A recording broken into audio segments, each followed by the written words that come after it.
With them, there's a lot of automotive features that have the same functionality but have different names.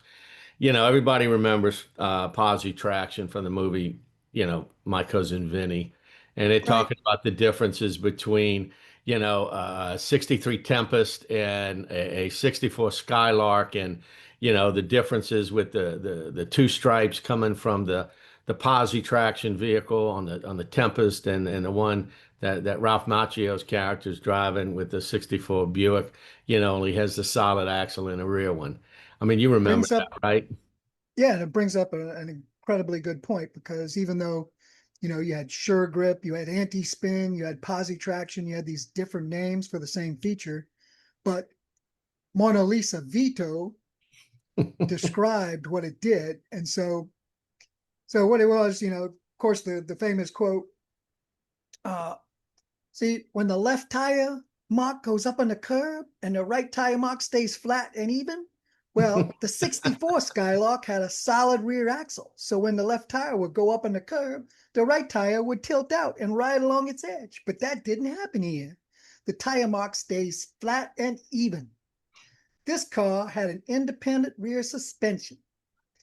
So that's, yeah, the part about, but the important part was the limited slip differential.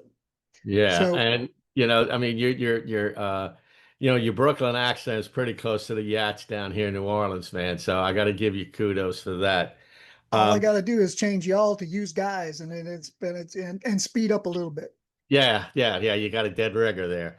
But I think Marissa Tomei would be impressed. So great job. But Yeah, you got all kind of different you know, four-wheel drive systems that are yeah. out Well, let there. me go back to the limited Oh, slip because okay, actually sure. I did the wrong thing. All right. So the car that made these two equal length tire marks had posi traction. You can't make these marks without posi traction, which was not available on the 64 Buick Skylark. And why not? What is posi traction? It's a limited slip differential which distributes power equally to both the right and left tires. 64 Skylark had a regular differential, which anyone who's been stuck in the mud in Alabama knows. You step on the gas, one tire spins, the other tire does nothing. That happens in Louisiana a lot too, not just Alabama. So the important part was, and actually she did an excellent job of how a salesperson should describe a feature. She gives the name that the manufacturer that he represents uses so that they'll recognize it in brochures on the window sticker and such. But then she goes back and gives it the generic name of limited slip differential so that they can more evenly compare it to other vehicles that have a similar feature with the generic name. But then she does the last most important step, which is she describes the benefit, which is it gives the power to both left and right tires equally, so your tire doesn't just sit and spin there in the mud. And that's the important part when you're talking about features with different names. And you describe a feature in that depth. The salesperson, obviously has to have a good working knowledge of the functionality of these systems. There are systems. I remember Subaru when we're talking about their all-wheel drive system, and the moniker that they gave us to remember was this. It moves the power from the wheel that slips to the wheel that grips. Okay. So Nice. on a locking differential, you get 50% power to both wheels. The one side still might turn. It's not distributing power to that other side. Whereas on some of these systems, it shifts all the power or up to 90% of it, let's say, to that wheel where there is traction. So even Yeah, with these limited slip systems, you still have to know the differences with them, okay? And that's true with four-wheel drive when you lock in the front hubs, whether it be dynamically or whether it be manually, those are being done. And yeah, so, that being said, and it's a great point, the features, the benefits, and the advantages of these systems. Let's talk about some of the old things that we were talking about earlier. Back in the early 80s and 90s, Chrysler was, really innovative in these turbocharged systems to get better fuel economy. You yourself, you had what the Dodge Omni, you had the Shelby GLHS, correct? Yep. Actually, it was my old man's car, but I got it later on. Yeah. But there are a lot of different evolutions in that turbo system. Turbo 2, Turbo 3, Turbo 4. What were some of the differences in those systems way back when? And how are they evolved into the turbos in modern cars today? Right.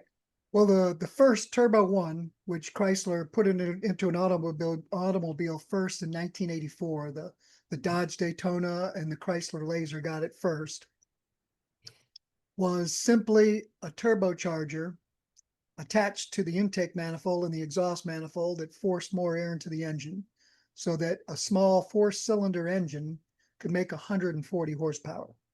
That doesn't sound like a lot, but you have to remember that the 318 V8 that same year also made 140 horsepower. Heck, the 5-liter V8 in a Mustang, made 135 horsepower. So it was significant. It was a big difference by forcing the extra air into the cylinders.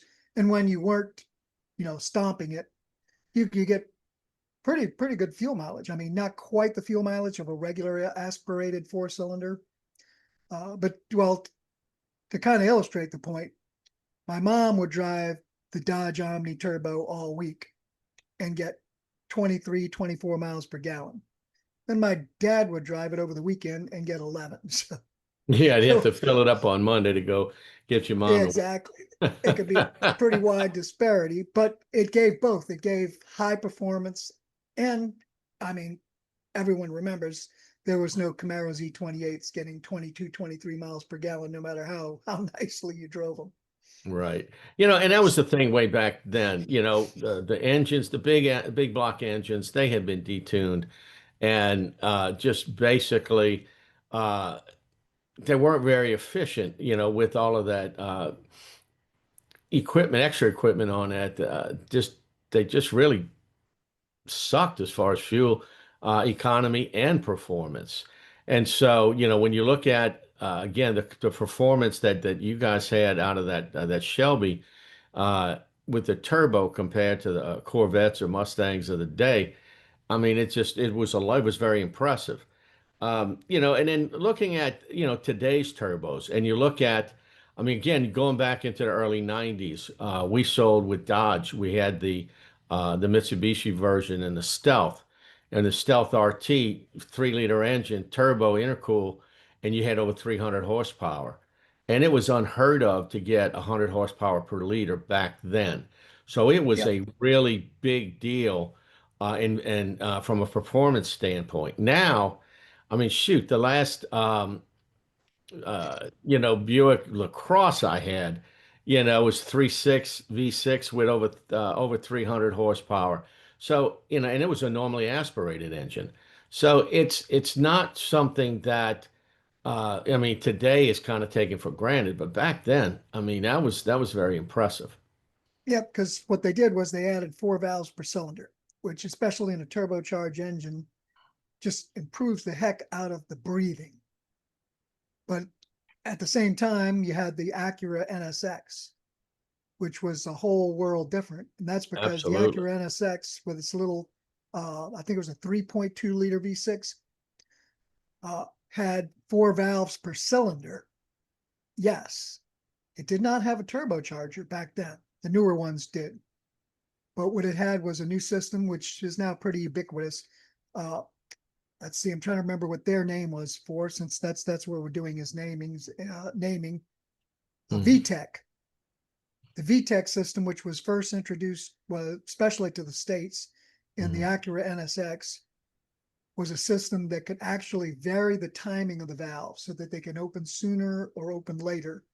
And in fact, the VTEC system in the Acura could open the intake valve sooner or the exhaust valve sooner or later on both of them. So it could let the engine idle real nicely and smoothly. It could give it a lot of torque when it first took off. And then as the RPMs climbed, it could advance the camshafts and let the engine make more and more horsepower. Yeah. I mean, they use VTEC in a lot of the engines. I know the Civic has that in their performance variants that they have. So I mean that's evolved quite well over the years. You know, again, these variable valve timing engines, they got a lot of different names for them. VTEC, VVTI, you know, variable valve timing with intelligence. You know, Yeah, that's what Toyota uses. You know, Mitsubishi's got their MIVEC. You know, their innovative valve timing with electronic control.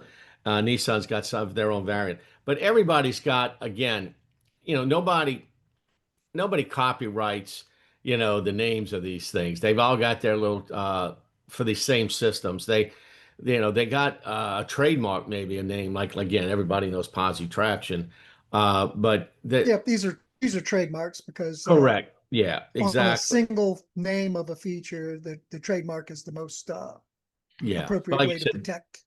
you know, and then you know, you talk about the turbos, you know, and you see the little Mercedes with the compressor logo on the With the side. K. With the K, exactly. Okay, we got to be true to our German friends. Ford's got the EcoBoost, Right? you know, on their systems, and then you know, Audi and Volkswagen, they got the TSI or the TSFI systems. Uh, TFSI, yep. yeah, yeah. TSI and TFSI, that's a simple distinction. On the Hmm. Volkswagen and Audi, TSI is turbocharged, fuel injected. Mm. TFSI is turbocharged and direct fuel injected, which is Ah. another big jump. I mean, you have all these little jumps to engines, which can improve their efficiency, improve their power and stuff, Mm. and direct fuel injection, which was mostly brought by Audi and first and Cadillac. In fact, the 3.6 you're talking about was one of the very first American engines to get direct fuel injection. And Right, what right. it does is instead of injecting the fuel into the intake manifold, which is real cool and can be pretty darn precise, the direct injection does it at like 30,000 psi instead of just, 40 or 50 directly into the head. And so what happens when you take 30,000 psi fuel and it decompresses into the head, there's a Bernoulli principle effect that happens because obviously the fuel isn't at 30,000 psi. Once it expands into the combustion chamber, it decompresses. And so there's a rapid drop in temperature. So that rapid drop in temperature allows you to use higher turbo boost, higher compression ratios without getting Mhm. detonation. Because that was the big issue, especially with the earlier turbos, like the Chrysler turbos. We'll go back to that. The original Chrysler turbo was 142 horsepower. That was in 1984 in the Chrysler Laser and the Dodge Daytona. And that was simply a turbocharger that took the exhaust gases and used it to spin a little rod that used a compressor to force more air in the engine. Now, it did have multi-point injection to help control the air better and to deal with certain issues that early turbos, like in the Corvair and Oldsmobile F88 had. Uh, but it had bad problems with pre-ignition. And so the compression ratio on that first turbo was 7.5 to 1. Now Wow. that compression ratio sounds like it's out of the 40s, basically. And it's because when you compress the air into the engine, you smush the air in, that raises the temperature because the air going from atmospheric pressure to double atmospheric pressure, and I don't remember the Bernoulli formula exactly. To be truthful, It's I all probably right. never learned it in the first place properly. But you raise the temperature of that air charge mixture significantly.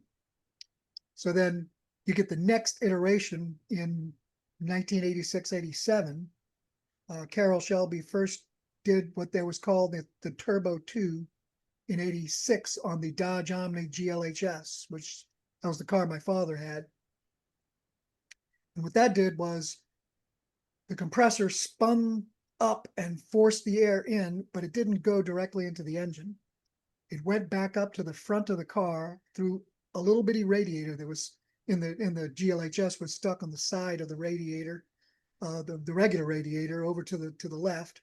Hmm. And so the compressed air then went through this intercooler, which was what it was called, and ambient air going over it reduced its temperature from its initial high state from being compressed down to a lower state. And you could drop the temperature in the intake charge, 40, 50, 60, 70, 80 degrees.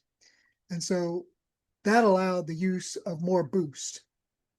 So the compression ratio was still around 7.5 to 1, but instead of using 7.5 pounds of boost, the Shelby went up to 12 pounds of boost. So it's a significant Very increase. significant, certainly. So that engine went, the original, which by this time was putting out 146 horsepower in 86 in the Turbo 1. Then it was doing 175 horsepower in the intercooled Turbo 2. Yeah, so that was a significant increase in the horsepower. Thanks for watching. If you liked the video, hit the like button, subscribe for more, and drop a comment below. We'd love to hear from you and it really helps out.